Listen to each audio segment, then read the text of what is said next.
기독교 복음주의의 거장이라고 불리는 존 스토트 목사님이 있습니다. 그리스도의 십자가라는 책을 저술하였는데요. 이 책에는 예수님의 십자가에 달려 돌아가신 사건을 집중 조명하는 내용을 담고 있습니다. 책을 시작하면서 예수님은 자신의 마음속 중심에 십자가를 두었다라고 시작으로 전개를 합니다. 그리고 왜 이 그리스도는 죽으셨는가에 대한 내용을 담고 있습니다. 그 이유에 대해서 존 스토트 목사님은 유대 지도자들이 율법을 존중하지 않는 예수님의 태도에 몹시 분노했기 때문이라는 그 핵심적 내용을 담습니다.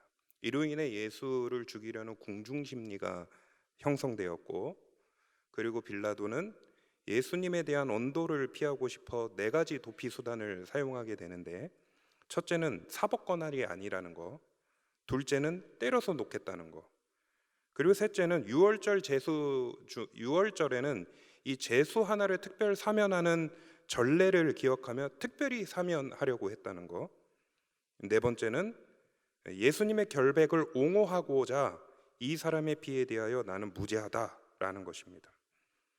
하지만 빌라도의 도피성 타협은 결국 예수님을 십자가에 못 박았다는 것이죠. 살인이나 살인 교사를 동일한 형량으로 보는 것과 같습니다. 결국 그들이 품은 적의에 대해 영국의 성서학자 헨리 스웨이트는 이렇게 정의합니다. 그는 그들이 숨기고 있는 질투라는 천박한 악덕을 간파했다. 이 질투라는 접근을 했죠. 마태복음 27장 18절에도 말씀합니다. 이는 그가 그들의 시기로 예수를 넘겨준 줄 알미더라. 이 존 스토트 목사도 그의 책에서 이런 적용을 해요. 만약 우리가 그들의 위치에 있었다면 우리 역시도 그들과 똑같이 행동했을 것이다. 그렇습니다. 우리도 예수 그리스도로부터 등을 돌릴 때마다 점검해 볼 필요가 있어요. 하나님의 아들을 다시 십자가에 못 박아 현저히 욕보이는 삶을 살고 있는지 말입니다. 종합해 보자면 예수님의 죽음에는 시기, 질투, 교만이 포함되어 있었다는 거예요. 예수님의 십자가 사건에는 영적인 중요성도 있습니다. 끔찍한 수치와 고통에도 불구하고 그의 죽으심에는 이와 같은 영적인 의미가 들어있다는 거예요. 첫째, 그리스도께서 우리를 위해 죽으셨습니다. 둘째, 우리를 하나님께로 인도하고자 죽으셨습니다. 셋째, 우리 죄를 위해 죽으셨습니다. 그렇다면 오늘날 우리에게 십자가는 무엇이 되어야 할까요? 십자가는 저주의 상징이라는 접근이에요. 신명기 21장 23절에 보면 그 시체를 나무 위에 밤새도록 두지 말고 그날에 장사하여 내 하나님 여호와께서 내게 기업으로 주시는 땅을 더럽히지 말라. 나무에 달린 자는 하나님께 저주를 받았음이니라 말씀합니다. 이와 같이 십자가 형벌인 나무에 달린 자는 무엇이 이꼬르 됩니까? 하나님의 저주받은 자가 이꼬르 된다는 거예요. 그렇기 때문에 십자가는 하나님의 나라를 기업으로 이어받을 수 있는 상징이 아니에요. 없는 상징입니다. 그런데도 한번 잘 상상해 보십시오. 교회는 왜 역사적으로 저주받은 십자가가 교회의 상징으로 삼고 있을까요? 우리 교회도 이렇게 큰 십자가를 왜 교회 안에 걸고 있습니까? 그것은 십자가를 인간 중심적, 즉 인본주의적 해석으로 보지 않고 있기 때문이에요. 다시 말하면 예수님의 십자가는 우리가 받아야 할 저주인 대신한 십자가라는 의미를 갖고 있기 때문이죠. 이로 인해 우리는 나음을 입었는데 그것은 죄에서 해방입니다. 사도 바울은요, 고린도 전서 1장 18절에 보면 십자가의 도가 멸망하는 자들에게는 미련한 것이요 구원을 받는 우리에게는 하나님의 능력이라 말씀합니다. 이 말씀 한번 잘 생각해 보십시오. 사도 바울은 십자가 해석이 두 가지 접근 방식이 있다고 얘기하는 거예요. 하나는 예수를 믿으면 죄 용서함을 받고 구원을 받는다는 이 말이 세상 사람들의 관점에서는 미련하고 웃기게 들린다는 것이고요. 또 하나는 예수 그리스도의 십자가의 비밀을 깨닫고 믿는 자들이 있다는 겁니다. 오늘 본문은요, 예수님이 십자가에 달리시기 위해 끌려가시는 장면이에요. 십자가에 달릴 이유를 찾아봐도 명확한 그 이유는 없었습니다. 예수님께서도 유대인이기에 이 십자가가 하나님의 저주라는 사실을 모를 일이 없으세요. 그런데도 십자가 그 고난의 길을 가고 계신다는 거예요. 왜냐하면 십자가의 도만이 구원의 능력이기 때문입니다. 죄 용서함을 주는 능력이기 때문이에요. 나의 능력과 행위와 공로로 될 수 없는 값없이 주시는 하나님의 선물이 그 속에 들어있기 때문이에요. 담겨져 있기 때문입니다. 그래서일까요? 교회와 십자가는 떨어지지 않습니다. 하나님의 사랑을 깊이 묵상하는 의미로 다가갈 뿐이에요. 유대 지도자들에게는 율법의 관점에서 하나님의 저주로 해석하지만 오늘날 십자가는 우리를 사랑하시는 그리스도의 마음이 담겨져 있다는 겁니다. 십자가의 길을 걸으시는 예수님을 보십시오. 그 장면을 상상해 보십시오. 고통을 당하는 상황 속에서 자녀를 사랑하시는 이 하나님의 뜻이 담겨져 있어요. 우리가 읽어보진 않았지만 28절의 말씀을 한번 보시면요, 한번 띄워주시겠습니까? 예루살렘의 딸들아, 나를 위하여 울지 말고 너희와 너희 자녀를 위하여 울라, 이렇게 말씀하세요. 그 십자가의 길 가는 길이에요. 우리가 죽음의 문턱을 걷고 있는 순간에도 예수님처럼 걱정하지 말라 위로의 메시지를 할 수 있을까 한번 상상해 보십시오. 예수님도요, 십자가의 길을 피하고 싶으셨어요. 마태복음 26장 38절 39절에 우리가 잘 아는 본문이죠. 내 마음이 매우 고민하여 죽게 되었으니 너희는 여기 머물러 나와 함께 깨어 있으라. 조금 나아가서 얼굴을 땅에 대시고 엎드려 기도하여 이르시되 내 아버지여, 만일 할만하시거든 이 잔을 내게서 지나가게 하옵소서. 그런데 예수님은요, 이어서 하시는 말씀이 그러나 나의 원대로 마시옵고 아버지의 원대로 하옵소서 말합니다. 하나님의 사랑은 대신하여 십자가를 지고 가는 것에 있기 때문에 그 길을 묵묵히 걸어가겠다는 순종의 선언입니다. 그런데요, 사람들은 아직도 하나님의 뜻을 모른다는 거예요. 아니, 자신들이 죄 가운데 있다는 사실조차 모릅니다. 자기가 다 잘나고 똑똑하다고 옳게 여기고 있을 뿐입니다. 그래서 자신들이 죄 가운데 있다는 사실을 새까맣게 모르고 있기 때문에 천국이 존재하는지 안 하는지 전혀 모르고 있어요. 예수님이 안타까운 심정을 드러내시는 장면 아닙니까? 아직도 참된 비밀을 모르는 것, 그거 말입니다. 그래서 나를 위하여가 아니라 너희와 너희 자녀를 위하여 울라며, 그게 바로 생명의 비밀을 가지라고 말씀하고 있는 거예요. 사랑하는 여러분, 이 시점에 질문을 드리고 싶습니다. 나 같은 죄인을 위하여 그 저주받은 죽음을 감당하시고 부활의 소망을 이루시는 하나님을 믿고 계십니까? 우리를 죄와 사망의 권세에서 구원하여 하나님의 백성으로 삼아주시기 위해서 지금도 나와 동행하고 계시는 하나님 믿고 계십니까? 그렇다면 우리 성도님들의 걸음은 어떠해야 할까요? 세 가지를 나누고 싶습니다. 첫째는 믿음의 눈으로 살아가야 합니다. 예수님께서 나를 위하여 울지 말고 너희와 너희 자녀를 위하여 울라고 말씀하셨죠. 먼저 예수님은 자기에게 닥쳐온 운명에 압도당하지 않고 계십니다. 아버지에 대한 온전한 순종으로 죽음을 통과하면 영광으로 나아가는 자신의 정해진 길을 가고 계시는 거예요. 그리고 애곡하는 여인들을 향해 애곡의 대상이 예수 자신, 지금의 자신이 아니라 그들 앞에 놓인 미래에 대한 애곡의 대상이 되어야 함을 얘기하고 있는 겁니다. 다시 말하면 예루살렘에 임할 하나님의 심판이요. 왜 예루살렘이 심판받게 됩니까? AD 70년에 예루살렘이 무너지잖아요. 왜 심판받게 됩니까? 다시 말하면 이스라엘이요, 하나님의 심판이 반복적으로 나타나는 이유가 무엇일까요? 믿음의 눈으로 살아가고 있지 않기 때문이에요. 저는 이 본문의 말씀을 읽으면서 이 민수기 14장의 말씀이 생각이 났습니다. 이스라엘 백성들이 출애굽한 후에 가나안 땅에 들어가는 기간이 40년이 걸렸죠. 하지만 40년은요, 하나님의 본래 뜻이 아니에요.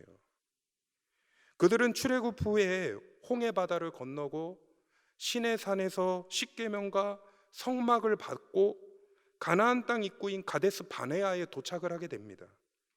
그리고 그 땅을 정탐을 해요. 이스라엘의 12지파 한 명씩 12명을 뽑혔습니다. 최남단 신광야에서 최북단 하맛 어기까지 40일 동안 정탐합니다. 그리고 에스골 골짜기에서요, 포도송이 달린 가지를 베어 막대기에 깨어가지고 두 사람이 메고요, 거기에서 석류와 무화과를 따가지고도 돌아와요.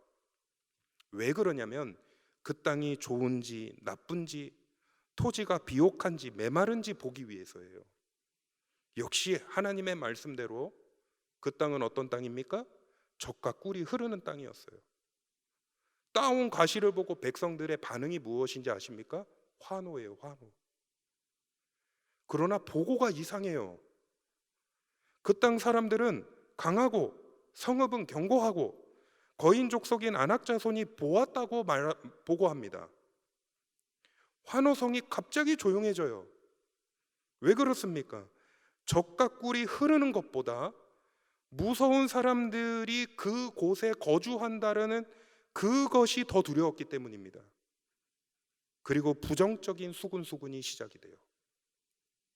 이때 갈렙이 모세 앞에서 백성을 조용하게 하고 말합니다. 그 땅을 취하자, 올라가자, 능히 이기리라. 말이 끝나기 무섭게 다른 전탁군이 바로 반박합니다.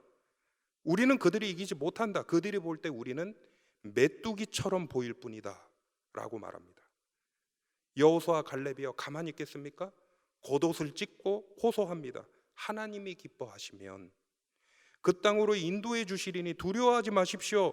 우리에게는 하나님이 함께 계십니다. 이 말을 해요. 근데 안타깝게도 여론은 이미 넘어갔습니다.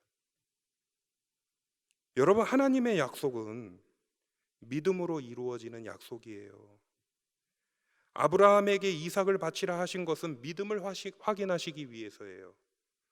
요셉이 13년 동안 애굽에서 노예로 감옥에 두신 것도 그의 믿음을 확인하시기 위해서 아니겠습니까?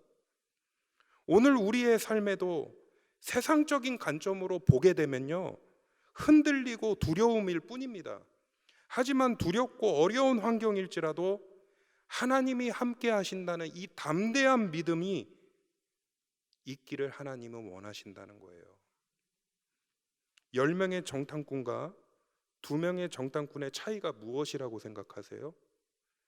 그 땅을 정탐하여 본 것은 같았지만 믿음의 눈으로 보았는가 아닌가의 차이로 해석이 달라졌다는 거예요. 오늘 우리의 시대 앞에도 예수님은 동일하게 너희와 너희 자녀를 위해 울라고 말씀하세요. 왜 그렇습니까? 하나님의 은혜 속에 들어가 있지 않으면 심판이 임하기 때문입니다. 십자가 사랑을 느껴보십시오. 오늘날 우리가 살아가는 모습 속에 이 사실을 잃어버리고 사는 것은 아닌지 영적으로 자각해보고 돌아봐야 됩니다. 구원은 마치 거저 얻은 것이 아니에요. 구원은 믿음으로 살아가는 자에게 주시는 전적인 하나님의 은혜입니다. 두 번째는 하나님을 가까이 해야 돼요. 야고보서 4장 8절의 말씀을 제가 읽어드리고 싶습니다. 하나님을 가까이 하라. 그리하면 너희를 가까이 하시리라. 명확합니다. 그렇습니다. 믿음의 눈으로 살아가는 자의 삶은 하나님을 가까이 하는 삶과 동일해요. 예수님은 천하보다 귀한 생명을 살리기 위해서, 그 한 사람을 살리기 위해서 온갖 저주와 멸시와 천대와 조롱과 고난이 연결되는 그 십자가에서 참혹한 죽음을 당하셨죠. 그리고 우리는 처절한 고통을 통해서 주신 생명이 얼마나 고귀한 줄을 알게 하셨습니다. 그렇다면 이제 우리는 이 생명의 역사를 위해 참여하는 자가 되어야 하죠. 그것이 바로 무엇입니까? 하나님의 이 큰 사랑을 입은 자로서 하나님과 동행하는 거예요. 하나님을 가까이 하는 겁니다. 물론 이 예수의 길에 따라간다는 것은요, 쉬운 것이 아니에요. 하나님 앞에 가까이 서 있는다는 것은요, 절대 쉽지 않습니다. 세상의 유혹이 우리를 하나님과 갈라서게 해요. 죄와 무지 가운데 물질 만능주의, 개인 이기주의, 인본주의에 빠져 있게 만들어 버립니다. 그래서 예수를 따라 생명의 역사를 이루는 일에 참여한다는 것은요, 이러한 세속적인 것에 승리해야 돼요. 그렇다면 어떻게 승리할까요? 끊임없이 자기는 부인해야죠. 육신의 안일함과 평안함, 즐거움, 그 길을 향해 가던 길을 지금 멈춰서고 방향을 돌아서야 됩니다. 방향을 돌아선다는 게 무엇입니까? 회개하는 거죠. 세상의 돈과 명예, 권세, 그 세상의 즐거움들 다 내려놓고 오직 우리의 몸과 마음과 시간을 어디에 두어야 된다고요? 예수님 앞에 두어야 된다는 거예요. 한 주간의 중간인 수요일 날 얼마나 일상을 살면서 피곤하겠습니까? 그런데도 왜 성전에 모이기를 힘씁니까? 하나님을 가까이 하기 위해서요. 하나님을 가까이 하기 위해 모인 우리 모두에게 바로 하나님의 은혜가 있다는 것입니다. 마지막으로 세 번째입니다. 구레네 사람 시몬이 되십시오. 예수님이 더 이상 십자가를 지고 갈 수 없다고 판단했는지 로마 군인은 군중 속에서 대안을 찾게 됩니다. 그리고 한 사람을 발견해요. 시몬이라는 구레네 사람이었습니다. 그리고 그에게 예수님 대신 십자가를 지고 예수님을 따르게 해요. 시몬의 입장에서요, 한번 상상해 봤습니다. 마른 하늘에 날벼락 맞은 것 같았지 않았을까 생각해 봤습니다. 구레네라는 곳은요, 이집트 서쪽에 접해 있던 북아프리카의 이 로마 제국 영토, 오늘날 리비아에 위치해 있다라고 주석서에 기록되어 있습니다. BC 722년에 아수르에 멸망한 북이스라엘 근동 지역이 이 이집트, 아프리카, 유럽으로 이 흩어져 살아가는 디아스포라가 있었습니다. 디아스포라 유대인이요.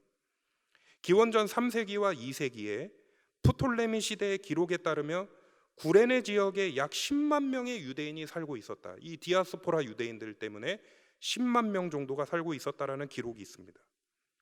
누가복음에 우리가 읽은 누가복음의 시몬에 대해서 구레네 사람으로만 소개하며 시골에서 왔다라고 되어 있죠. 두 가지 접근을 할 수 있는데, 디아스포라 구레네에 살던 그가 유월절 순례를 위해 예루살렘에 왔다는 것이고, 또 하나는 구레네 태생으로서 예루살렘 주변 시골에 살고 있던 사람이라는 이 견해입니다. 하지만 예수님과 관계가 있는지에 대해서는 알려진 바는 없어요. 확실한 것은 시몬이 로마 군인에게 붙들려 억지로 예수님의 십자가를 지었다는 겁니다. 십자가의 무게요? 전혀 가볍지 않죠. 그 당시 사형수가 매달리는 십자가는 다듬지 않은 거친 상태의 십자가예요. 그래서 조금만 잘못 걸면 이 나무 가시에 사정없이 몸을 찌르는 겁니다. 더불어 십자가에 예수님의 피가 사방에 묻어 있었겠죠. 시몬이 십자가를 지고 걸어가며 많은 사람들 중에 하필이면 왜 내가 더럽고 무거운 이 십자가를 져야 할까, 이런 생각 해보지 않았겠습니까? 혹시 우리의 인생에도요, 이처럼 황당하고 억울한 일 당해본 경험이 없으셨습니까? 아니면 최근에도 직장에서 또는 공동체에서 당한 이 같은 일로 인해서 억울해서 밤잠을 제대로 못 이루시는 분은 없으셨습니까? 왜 하필 나에게 이런 일이 일어나게 된 것일까? 마가복음 15장 21절에 가서 보면요, 이 병행하는 구절이거든요. 거기에는 구레네 사람 시몬을 가리켜서요, 알렉산더와 루포의 아버지라고 소개해요. 바울이 로마서 16장에 사도 바울이 로마서 16장에 로마 교인들에게 마지막으로 문안할 때 주 안에서 택하심을 입은 루포와 그의 어머니에게 문안하라. 그의 어머니는 곧 내 어머니니라. 이렇게 문안해요. 이것으로 볼 때 시몬의 집안은 이후에 초대 로마 교회에 바울이 신뢰하는 독실한 가정이지 않을까라고 볼 수 있죠. 이처럼 마가와 바울 서신에서 확인할 수 있는 건 무엇입니까? 로마 군인의 억지로 붙들려 예수님의 십자가를 지고 따라가던 이 시몬이 이후 자신은 물론 그의 가족 모두가 예수님을 믿고 구원받는 신실한 신앙인이 되었다는 것 아니겠습니까? 성경은 그가 어떻게 회심했는지는 기록하고 있지는 않아요. 단지 그가 한 일은요, 예수님의 십자가를 대신 지고 동행한 것뿐입니다. 저는 이 말씀을 묵상하면서 이런 생각이 들었어요. 십자가를 짊어가며 가는 그 길에서 왜 하필 나에게 이런 일이 일어났을까가 아니라 십자가의 은혜를 깨닫는 시간이지 않았을까라는 거예요. 26절 하반절에 보면요, 시몬은 십자가를 지워 예수를 따르게 하더라 이렇게 말씀합니다.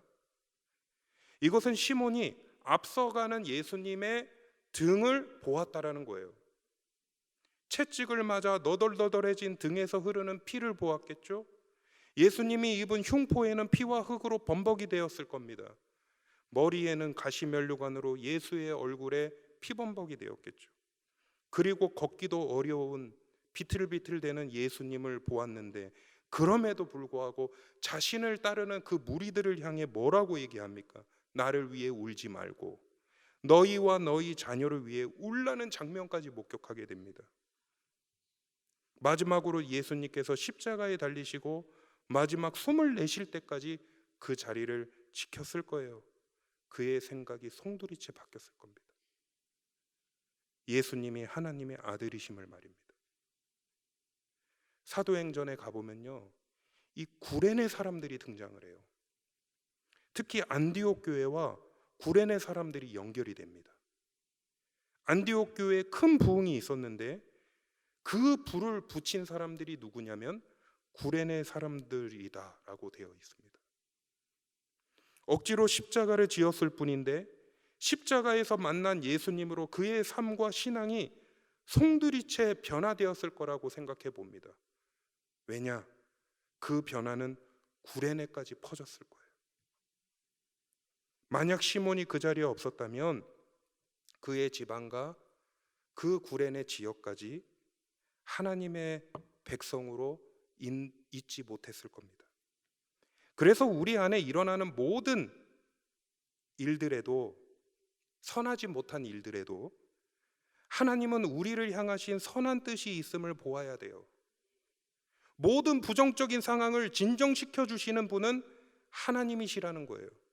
육체적, 정신적, 경제적, 관계적 어려움에 처해 있다면 좌절하지 말고, 그 부분을 보지 말고, 낙담하지 말고, 두려워하지 말고, 걱정하지 말고, 이 역시 나를 바로 세우시려는 하나님의 뜻이 있음을 믿어야 된다는 거예요. 그렇습니다. 예수님을 따른다는 것은 내가 바로 구레네 사람이 되는 거예요. 예수님을 따르면서 우리가 무엇을 보아야 합니까? 앞서가시는 예수님을 보라는 거예요. 나를 위해 대속하시기 위해 묵묵히 가시며 생명으로 인도하시는 예수님을 따라야 한다라는 겁니다. 그래서 예수님의 십자가는 사랑입니다. 성경은 하나님의 나라를 누구에게 있다고 말씀하냐면 요한복음 5장 24절에 보면 내가 진실로 진실로 너희에게 이르노니 내 말을 듣고 또 나 보내신 이를 믿는 자는 영생을 얻었고 심판에 이르지 아니하나니 사망에서 생명으로 옮겼느니라 말씀합니다. 결국 성경에서 영원한 생명이 있는 하나님의 나라는 예수 그리스도를 믿는, 믿음으로 살아가는 자에게 임하게 되는 구원입니다. 그렇기 때문에 십자가 사랑의 수혜자는 예수 그리스도를 떠나지 않아야 되고 예수님을 가까이 해야 하고, 하나님께서 오늘날 우리에게 주시는 이 말씀을 통해 믿음을 견고하게 지키며 나아가는 거예요. 어떤 일이 있어도 흔들리지 아니하고 하나님의 뜻이 어디에 있는지를 발견하며 살아가는 하나님의 백성이 되어야 한다라는 것입니다. 사랑하는 여러분, 요한일서 4장 10절 말씀으로 결론을 맺고 싶습니다. 사랑은 여기 있으니 우리가 하나님을 사랑한 것이 아니요 하나님이 우리를 사랑하사 우리 죄를 속하기 위하여 화목제물로 그 아들을 보내셨음이니라. 사랑하는 여러분, 오늘 우리의 믿음의 걸음 위에 하나님의 말씀이 내 안에 있는지를 생각해 보십시오. 하나님의 은혜의 자리에 내가 그 말씀의 자리로 들어가고 있는지를 돌아봐야 합니다. 그러려면은 십자가입니다. 십자가. 예수를 믿는 자에게는 십자가가 없으면 안 됩니다.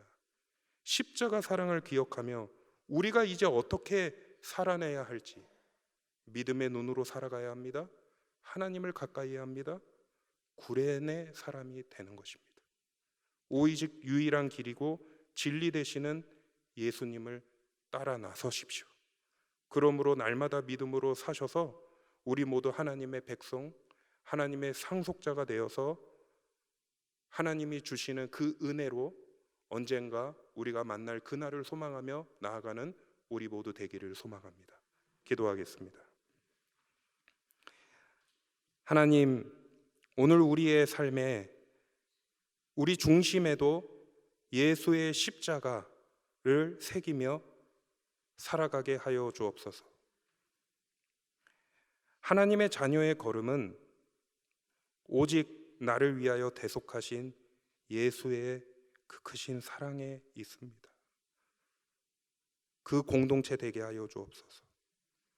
하나님의 말씀에 묶여 있는 하나님의 백성들 되게 하여 주시옵소서. 그러므로 우리의 모든 일 가운데 예수님을 따라 살아가는 제자의 삶이 되게 하여 주시옵소서. 예수님의 이름으로 기도하옵나이다. 아멘.